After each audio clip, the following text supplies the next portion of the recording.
月至年對我哋飲鬼水有咩影響？今年就比較好啲啦。咁我考下你啦，水煮咩啊？水煮枝，所以變咗佢今年嘅靈感會高超咗好多，就好容易得到人注目同埋得到人欣賞。今年應該係豐收之年啦，事業方面會有啲突破。係啊，咁我要把握佢嘅感情啦。感情係豐富啦，因為舊年係甲辰年，仲想玩玩下，但係去到今年乙巳年咧，即係由渣男變成咗專情嘅。嗱渣唔渣咧？我唔可以咁講嘅。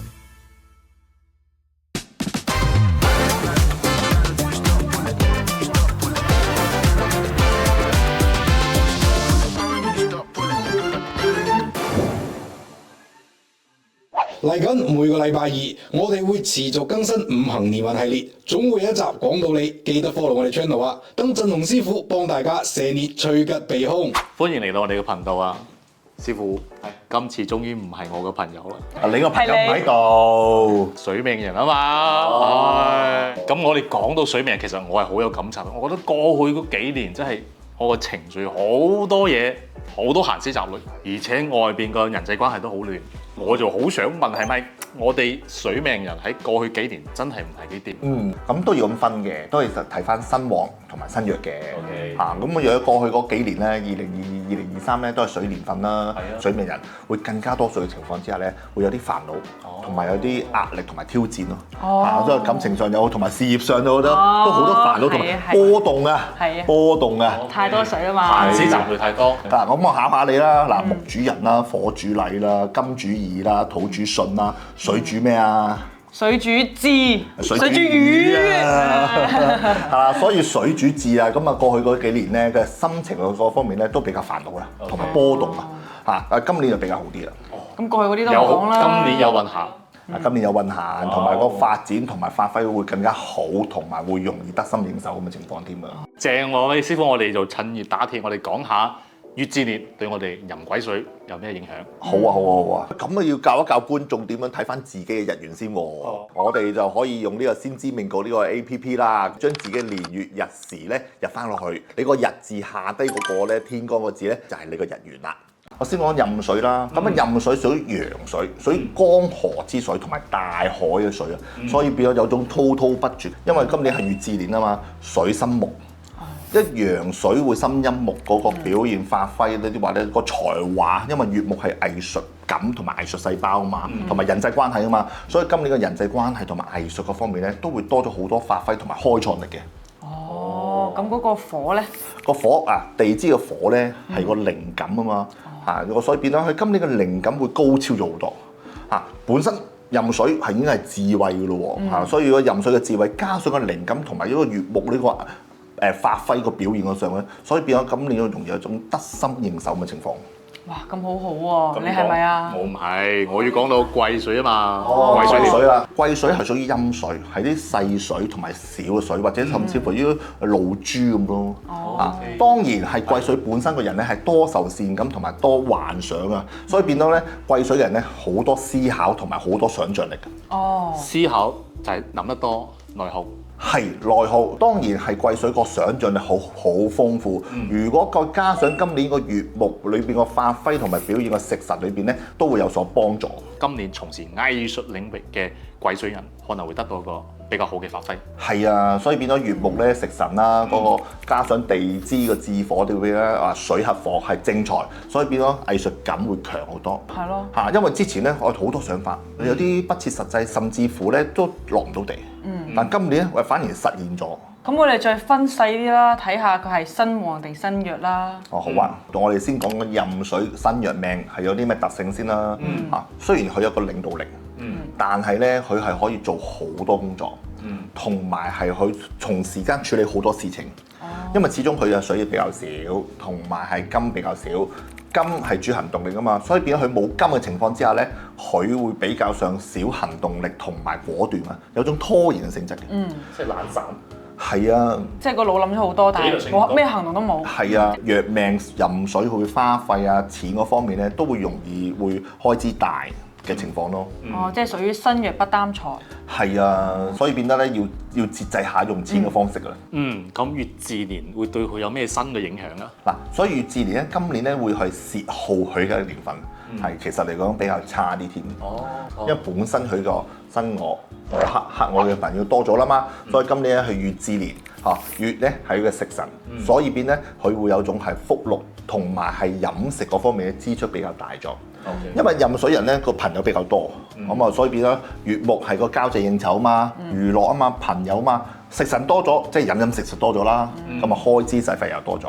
OK，好啦，另外地支啊，地支個係火，係我克嘅五行，我克嘅五行係佢嘅偏財，偏財即係容易疏爽咯，使費多，用錢多，所以今年新約嘅壬水人開支使費、娛樂、朋友聚會多咗好多，甚至乎支係驛馬會走動多咗好多。咁我嘅事業方面係點樣嘅？事嗰方面咧都要比較上冇乜要求，甚至乎冇乜俾壓力自己嘅。有時有個覺得佢有就做咯，冇就再到遲下先算啦。嗰種心態他條咯，係啊，所以對自己個事業個要求唔高情況之下，今年再加上月至年咧，都會令到自己比較放鬆啲啊，求其啲啊，冇乜壓力咁嘅情況。咁感情方面係咪都係有啲隨遇而安嘅感覺啊？係啊，所以變咗如果同呢個壬水人的話拍拖的話咧，都係比較上隨緣啲，或者甚至乎隨性啲。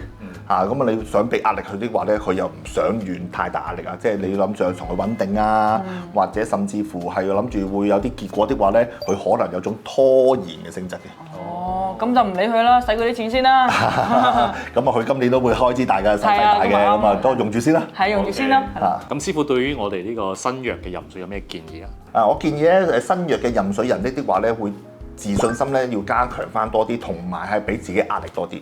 即係唔好太過隨緣咯。當然今年唔係一個好年。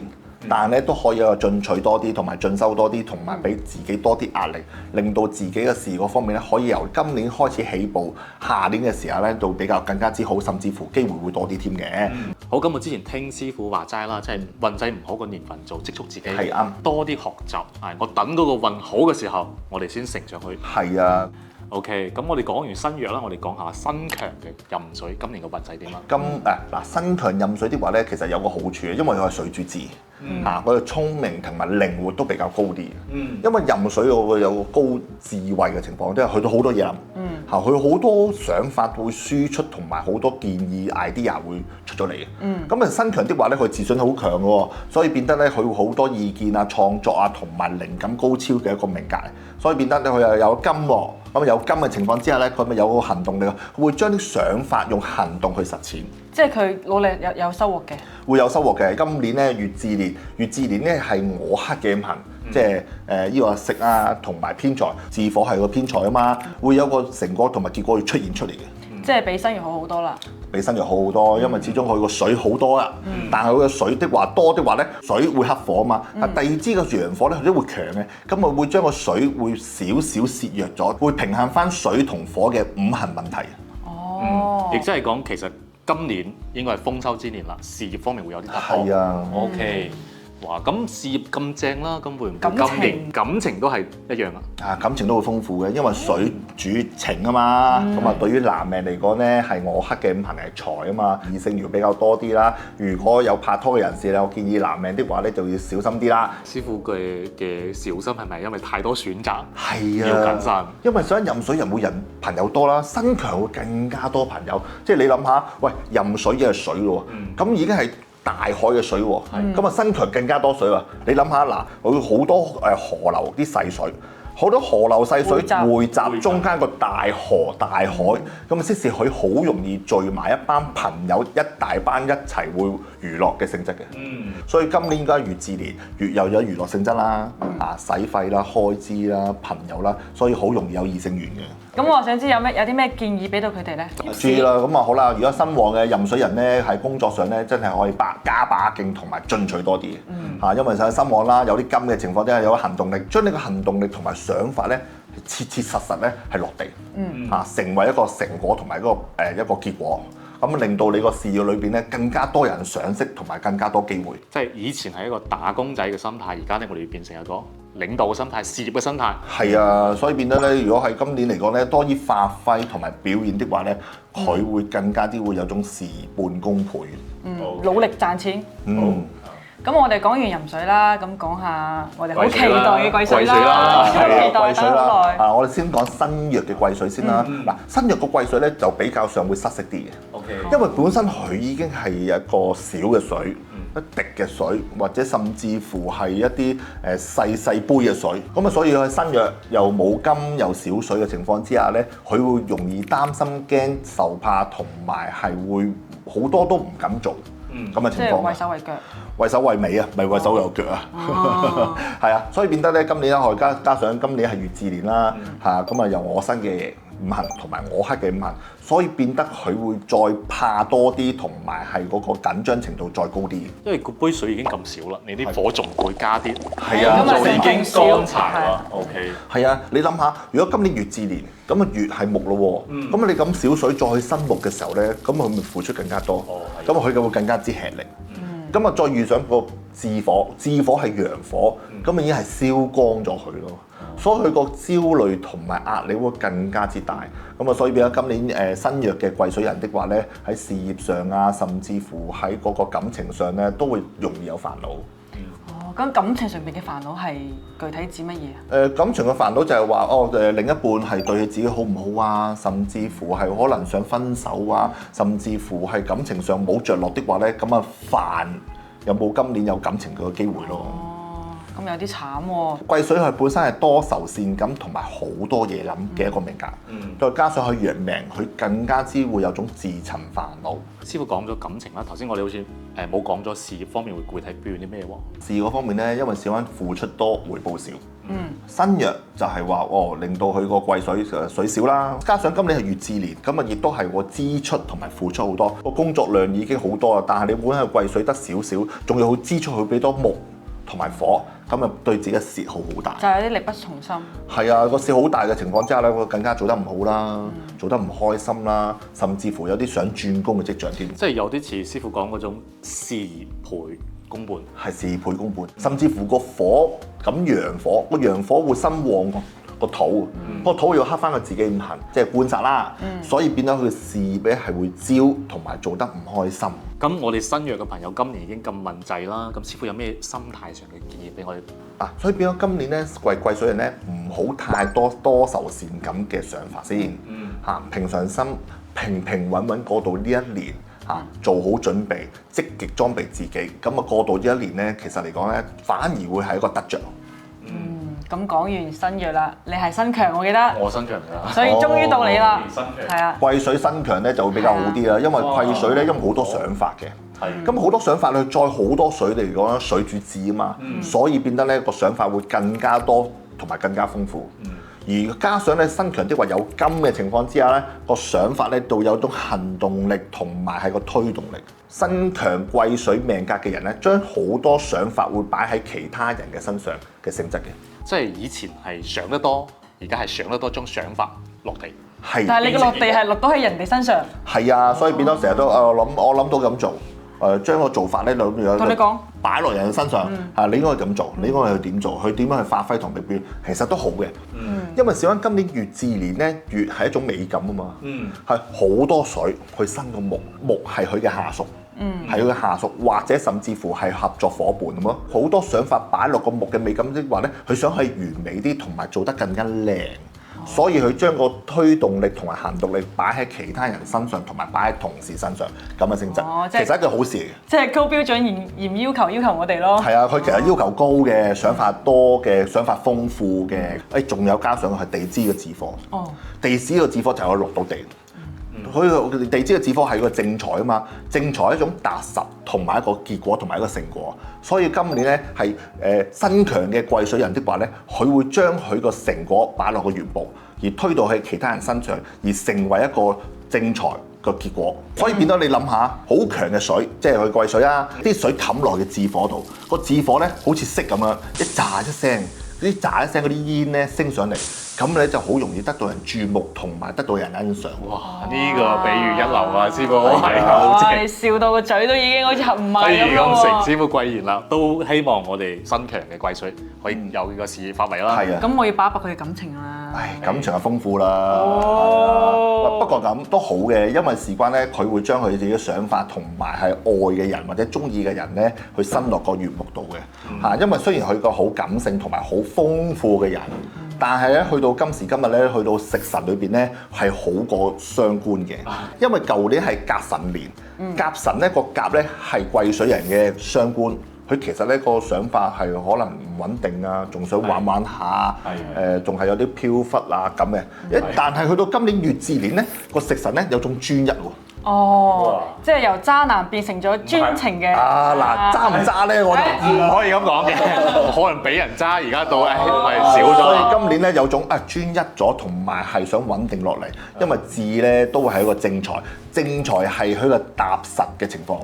喂，師傅你講到我咁好，咁我都要循例問下嘅，有咩建議俾到我哋？係啊，因為實際身強癸水命的話咧，水都係太多，但係咧佢都會有種自然而然不其然露出嚟，會令到大家咧都會覺得有啲唔開心啊咁樣。我建議癸水身強嘅命咧，學識呢個深藏功與名。避免過於高調引致呢個小人去妒忌。癸水身強係叻嘅，但係咧就唔好不其然咧會自然流露咧自己個功名啊同埋名利咧太過睇得太高同埋睇得太重，反而咧將個成果咧同同事一齊分享會更加之好。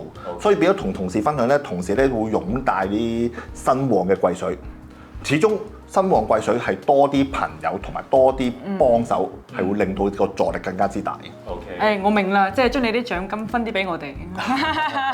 所以大家同時幫手的話咧，會做得好，大家都會開心。OK。咁我哋聽落嚟4種命格都有啲不如意嘅水命人啦。咁師傅2025年有咩化解嘅招數？我哋要分開兩個情況先啦。嗱，身強同埋身弱先啦。我先講身強先啦。身強始終水太多不論你係壬水同埋癸水都好，水太多。我哋需要火咧嘅五行咧係泄下去嘅。雖然水係冚落啲火，但火咧會有種作用咧，有啲煙霞升上嚟嘅。咁呢啲升上嚟就係個名譽地位咯。所以我建議喺個正南方咧擺啲紅色嘅物品可以擺啲土種植物啦，擺啲紅色嘅揮春啊。我又識啦，我又識啦，紅掌。我哋好多集都係講紅掌啦，或者擺啲紅色嘅枯筍啊，令到身旺嘅水命人咧個五行裏邊咧都會有種消長嘅作用嘅。OK，好，咁我哋身弱咧，身弱咧就要扶身啊，咁啊一定要水啦咁啊除咗水之外咧，我都要金都比較好啲，因為金係會生水嘅。咁我喺個正西方啦，西方咧今年咧係屬於文昌位，咁啊屬於文譽屬於文昌地位身份會可以有咗提升嘅作用嘅，所以我建議咧喺西位裏邊咧種4支水種富貴竹。呢個我識，水種富貴竹我知道呢個。係啊，水種植物。經常出現，經常係啊，因為想文昌係屬於4啊嘛，所以4支富貴竹加上水，水係嗰個身弱嘅水命人係會幫翻自己個五行物嘅。咁各位水命嘅觀眾咧就收貨啦。係啦，當然啦，如果各位觀眾希望改善自己嘅運程咧，都可以添加我哋嘅 WhatsApp，揾我哋嘅師傅俾一個專屬嘅定製方俾你。最後咧，我都俾個水命人咧一個建議。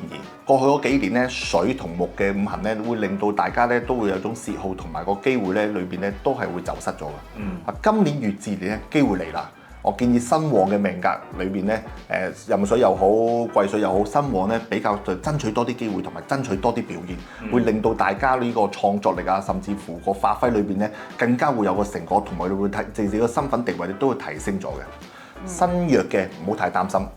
因為事關咧都係一個歷練同埋一個係磨練嘅機會嘅。最後我都俾水命人有一句説話：食傷為勞，財星為光，腳踏實地，未來可期。係啦，如果中意我哋嘅頻道咧，記得 follow 翻我哋喎。我哋下期再見啦，拜拜。